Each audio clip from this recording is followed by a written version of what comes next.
Bank आपको सिर्फ interest नहीं देता, वो पैसा बनाता है आपके पैसों से। जानते हैं एक सिंपल से एग्जांपल से।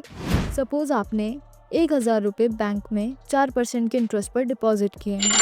अब वही 1000 रुपये बैंक लेंडर को 10% के इंटरेस्ट चार्ज पर दे देता है, मतलब 6% का प्रॉफिट अर्न करता है।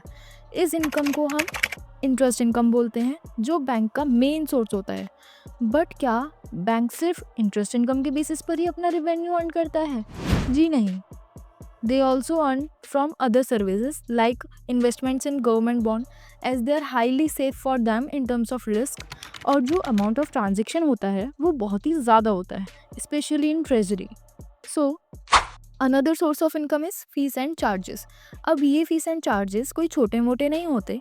As आपको मैं real example बताऊँ तो in between 2021 to 2023, specially after UPI and zero balance hype होने के बाद, SBI earned over 6000 crore just from the non interest income like ATM charges, loan processing charges, SMS alert fees, minimum balance penalties and continue to more and more services.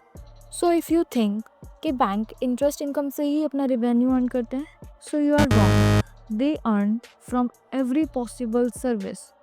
So now, to know more about finance world, you can follow me. Thank you for watching. See you in the next video.